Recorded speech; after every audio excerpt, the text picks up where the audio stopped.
had to curse because it was a genetic hybrid which God could not receive. It was not part of his plan.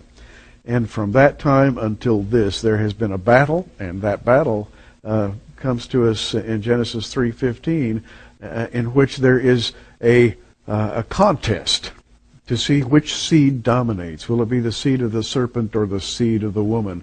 It's a genetic process, right? L.A. Marzulli, you've written about Nephilim.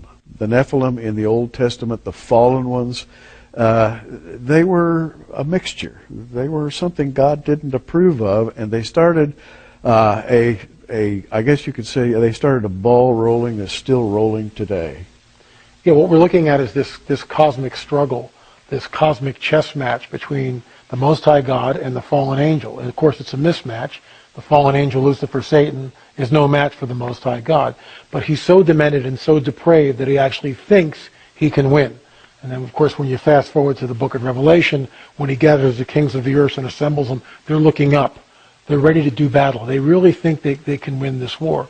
And so what we see is a series of moves, counter moves, counter moves, all through the Old and New Testament, where the fallen one is always trying to somehow get the upper hand and become the victor. Had he contaminated the entire human race, let's say Noah that would have been it. He would have won the chess match, and humans, if you could call them humans, because they would have all been demonic hybrids at that point, there would be no human race, and there would be no Messiah. He would have won the chess match to redeem. But thank God he didn't. And of course we have the flood, which wiped out the Nephilim and all the other chimeras that were there, and the bloodline continued to the Messiah. Last time in our discussion, we had reached the point that we were talking seriously about genetic hybrids in the period of Abraham, Isaac, and Jacob. We talked about the giants. We also began to speak of the latter-day phenomenon, Tom, in which this whole business of genetic manipulation would begin again in earnest, and our Lord prophesied that this would happen. He said it was just going to be like it was in the days of Noah. Mm-hmm. Yeah, and it's kind of almost a two-part issue. There is what happened in ancient days, there's what's happening today. In a very general sense, you had a power that came down to the earth, and it seemed to immediately set about trying to build an empire. It had a plan, it had a system, and the goal of this empire was to subjugate all other living species upon the earth. Immediately, these Nephilim, of course, come under judgment from God. That alone, by the way, I think also attests to the facts about genetic manipulation, because otherwise you have a God who is depicted in the Scripture as forgiving, loving, not willing that any should perish. Even with the Hebrews, made provisions for non-Hebrew blood to be able to come in and to become a proselyte, to get saved in the Old Testament sense. Always made provision, but when it came to the Nephilim, no grace whatsoever. If they were found, they were to be destroyed. They were to be wiped out. They were an aberration upon the earth. And so to me, even that fact says something about this unusual form of life. Now, will the same thing return? In that last show we were talking about alien abduction. There seems to continue to be some very mysterious process that is at work, and it is harvesting DNA for some purpose. Well, and the interesting thing today is that the same group of offenders from on high, if you will, they're back, but this time they're wearing a new disguise. They are disguised as sci-fi types. We come here to serve you. We come from another galaxy. We are superior to you. We've had longer to evolve than you have. We can bring you great technology. We can bring you all kinds of peace where you now have just internal conflict. We can bring peace to you. We can do all kinds of things. We can help you keep your planet green.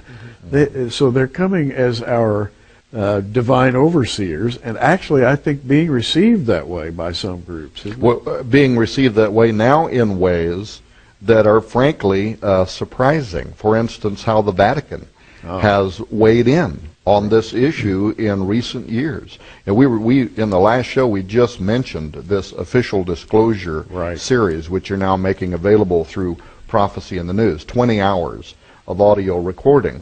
That grew out of this last January when the Royal Academy of Sciences, the oldest scientific body on Earth, out of the UK, invited members of NASA, the United Nations, the European Space Agency, people who are brilliant thinkers. They call them a dizzying array of intellects, is how the press referred to it, to come and to discuss one subject.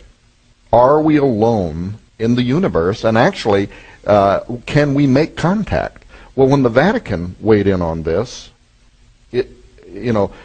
my mind goes back to Galileo and people who were persecuted for scientific inquiry. Yes. And now all of a sudden we're warming up to this idea that the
my grade school days. And now we know, of course, thanks to Einstein, that time is the fourth dimension and is, of course, both manipulative, be manipulated and measured and changed based on our relationship to time. But in any case, there scientists now, you've got all these people talking about quantum physics and what they call planes and parallel dimensions and string theory. And some of these are actually measurable, meaning that we're only doing it in terms of theory, but we're actually able to detect that there are dimensions that are around us that we simply can't see right now with our eyes. There is, if we get to this, there is also another part of this. And what we're doing in biotechnology today, part of the transhumanist movement aspires to alter what we are by blending us with animals, which is what the Watchers did. But they also view that as possibly opening new modes of perception. Maybe then we'll be able to see in to these other realms. Like we know even from the Bible, the story of Balaam's donkey. The donkey can see this angel standing in the middle of the road. Balaam can't see this donkey. Nick Bostrom, who is one of the world's leading transhumanists, he's a professor, a bioethicist at Oxford University, has written extensively on this in his Transhumanist Values thesis, which he earned his PhD on. How that by blending ourselves with animals, we're going to open new modes of perception because they can see into areas of the light spectrum that are closed to us. Research has begun in this area. University of Utah is doing the farming of sheep in particular that have been altered slightly to produce human organs, say a human liver, a human heart, for transplantation. All sounds very good until you look at the implications of it. Now, back to the Vatican for a moment. They have their own astronomer. They have their own observatory. And they've been peering into the heavens. They've been listening to all the reports about UFOs, and they have concluded, their astronomer, Gabriel Funes, has said, we believe that at a certain point in the near future, these alien entities are going to reveal themselves to mankind. We should prepare ourselves for this because they will come as saviors, if you will, and he specifically said they may be vastly superior to us even morally because they may not have ever experienced original sin such as we did. Therefore, we should look to them as much above human potential. Other priests among the Vatican, Corrado Balducci, some years ago, remember, Lynn, how much he was in the news because he said, and he was not repudiated by the Vatican when he said that aliens are already in contact with the earth. They're already communicating with us, and the Vatican, the highest levels of the Vatican, are aware of it. When Father Malachi Martin, remember, was asked by Art Bell, why, Gary, is the Vatican so heavily invested in the study of deep space, talking about that VAT observatory. Yes. And he answered, because they know what is approaching us, and that it could be of the utmost importance within the next 10 years. Well, that 10-year time frame elapsed about 24 months ago, and ironically, not just Corrado Balducci, but Guy Cosmonalgo comes out with his Intelligent Life in the Universe, published by a Vatican publishing house, talking about that very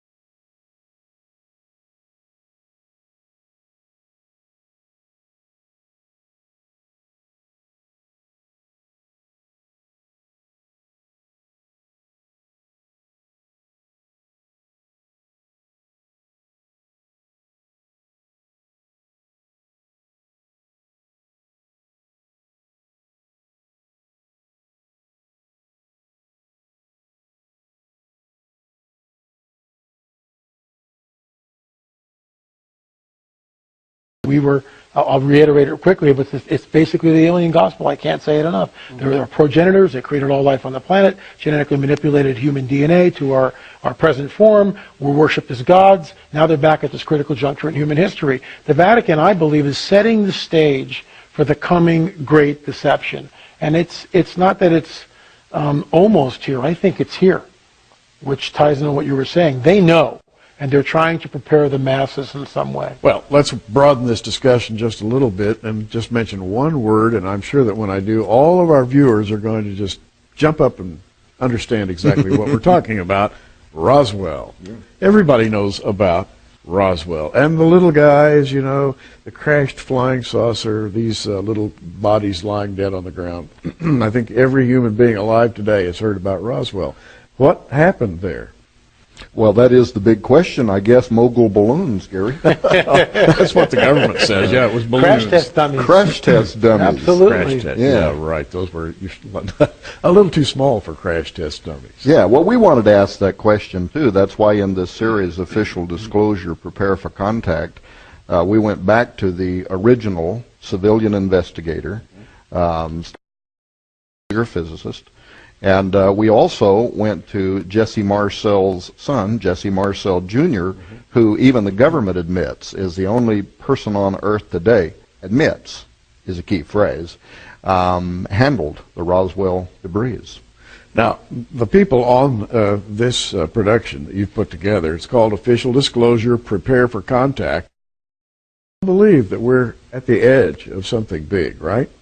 Yeah, some of these believe that what happened in Roswell, for instance, Stanton Friedman, I mean, he goes to great lengths to argue that what happened in Roswell was a physical craft, potentially from another world. But the question for a person like me who believes that at the heart of it might have been something demonological, you just take the word poltergeist, a German word. Polter, spirit, geist, noisy. Yeah. How can a spirit manipulate matter? How can it touch and move matter? Well, in some way it can. So it's easy for me to believe that all kinds of things could potentially have been manufactured. And in fact, doesn't the Bible even talk about celestial transportation devices, for want of a better term? It does. Multidimensional transportation vehicles. And they're driven by the angels, if you will. One of the prophets of old, Elijah, showed his servant. You know, he said, Lord, open the eyes of my servant so that he can see these vehicles. And immediately the servant's eyes were opened, and presto, he saw the vehicles. And they were vehicles. They're called merkavim in the Hebrew. Chariot is the way it's translated in King James. But hey, a chariot doesn't fly through the heavens, not the kind we're thinking of. Now, gentlemen, back to the discussion. We've talked about Roswell. let me ask the question I always ask about Roswell. These little creatures out here on the ground, assuming this is all true, they're dead. If those are spiritual creatures from the dark side, we might call them demons, can demons die? What's going on here? Well, this is the second part of that question that we talked a little bit about in the first show and that I mentioned a moment ago. And that was, okay, we know from historical records that what the Watchers wanted to do, they wanted to leave their plane of existence. Peter both verify that. The story, of course, is told from Enoch, from whom they are quoting. Their motivation certainly could have been altogether or could have included the ambitious goal of cutting off the bloodline of the Messiah, contaminate the earth's population, so you cut off the bloodline of the Messiah, the human race is lost. When I first looked at this story, this ancient story, I could understand their motivation in that sense. But what I couldn't at first understand is why did they need to blend animals with humans? How would blending the DNA of various creatures facilitate their goal of wanting existence and enter into this reality? Mm-hmm. And one of the ancient texts, it's not a biblical, it's not in the Bible, it's not part of the canon, but it is quoted in 2 different places of the Old Testament, referred to, is an ancient text called the Book of Jasher. Mm-hmm. And Jasher tells the same story that Enoch does about the fall of the angels. And by the way, for the listening audience, many, many ancient records tell this story. But Jasher 4:18 says something unique, in that it says that after the angels had revealed the secrets of heaven to mankind, that then, this is Jasher 4:18, then men began to teach the blending of animals of one species with another, therewith to provoke the Lord. One species with another. This is literally an ancient record of advanced biotechnology. Mm-hmm. The crossing over of species barriers. In all the cultures of the old world, whether it's Etruscan or Greek or Roman or Egyptian, Babylonian, you find what are called chimeras, human-animal combinations like satyrs, the goat's hindquarters and a human being, a centaur, half horse, half man. And virtually all the gods of the Egyptians are human bodies with the heads of animals. The god of intelligence and writing, for example, has a man's body and the head of an ibis. So the artist was trying to express there some idea about what they considered to be gods. We would call these gods what the Old Testament refers to as Nephilim, giants. There were giants in the earth in those days. I think that's what we would call these creatures that the Egyptians were trying to portray, right? And also afterwards. And also afterwards. Yeah. So this idea of mingling the species, which of course is forbidden, and we know that there's that the dividing line between the species. Each two is, the Bible tells us, each in order of its own kind, reproducing. But what we see is the enemy, the fallen one, continues to try to advance this all through history. And now it really makes me wonder. I interviewed for the first book of Nephilim. This goes back 15 years ago basically. I interviewed a guy at Amgen, American Genetics, and I asked him specifically, what kind of stuff are you doing? Now this is a tech who doesn't have any security clearance. He can tell me what he's doing. He was taking the DNA of a firefly and putting the DNA of a firefly into a frog. Now this is again 12, 15 years ago. The frog would eventually be born and the frog would glow, light up like a firefly. That is off the charts. Now that's back then with not an underground lab. Who knows what they're doing? And occasionally we get reports from underground bases, and these are colorful reports, apocryphal certainly. There's no way to vet them, but we get these stories of superhumans or bizarre-looking creatures. I mean, who knows what they're doing? Well, in the old days, the fallen angels helped man, gave him little clues as to how to do this. Are they still giving man clues? Yeah, I see, and I think that's what we're seeing paralleled in certain parts of biotechnology today as a repeat of an ancient forbidden science, crossing over species barriers. Even if you did not believe that the creation of human-animal chimeras, which we're doing in thousands of laboratories, and we're funding by every major government in the world right now that's advanced enough to do it, Even if you did not believe that that was a repeat of what the Watchers did, you would have to see it as an assault on God's creative genius. Absolutely. Why did God put boundaries around the species in order that each one can only reproduce after us? What does he know that we don't know? He could be protecting us. Biological nightmare, a Pandora's box, a black death. You said a minute ago the Levitical laws are replete with commands by God not to create species or species other than those he created. Even to simulate it. If a man shall lie down with the beast, he shall be put to death. They couldn't, in that sense, just have sex and give offspring, but it was even simulating.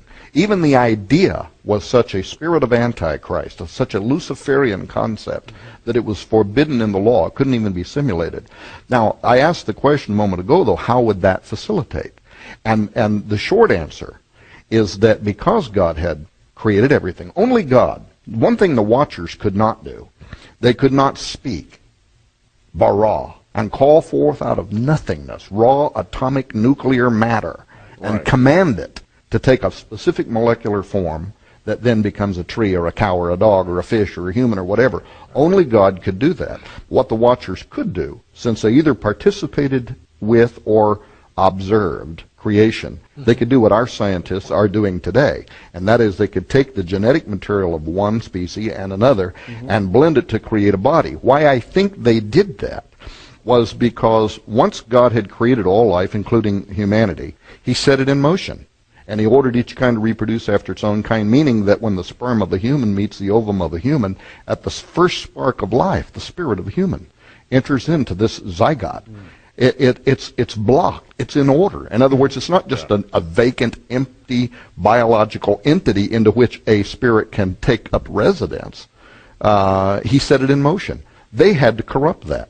By blending animals with humans, they created a living biological entity that the spirit of a particular animal, or using the term spirit with animals is kind of problematic, but the nature is what I'm talking about. Of a dog wouldn't enter it because it wasn't a dog. Right. The spirit of a human wouldn't enter it for it wasn't a human. Now all of a sudden we have a living biological product into which these things could download themselves. And in a very brief explanation, essentially I came to believe that that's why they did what they did and how it facilitated their ability to leave their plane of existence. What's spooky about that, Len, is then when you open your books and start reading them, and you see how DNA, cattle mutilations, human mutilations, it's not only happening, it has exploded in recent years. Yeah, it's just like Genesis 3:15 said, the battle is between the seed of the serpent and the seed of the woman, which is a genetic contest, really, for genetic purity, I guess you could say. And rather than being aliens from outer space, as hoped for by the Vatican, we've got aliens from inner space with that specific goal to do anything they can to corrupt the human genome, right? The first heaven is Earth. The second heaven, which I believe is this upper dimension, is where the fallen one resides. And he's able, right now anyway, to access our dimension through portals, which Tom obviously writes about. And at some point we know, again from Scripture, that the fallen will be cast out of the second heaven, and he comes to Earth. And woe to the inhabitants of Earth because the time is short. I think we're ramping up into those days. In my opinion, all the signs are here and manifesting. Gary Stearman, wishing you a great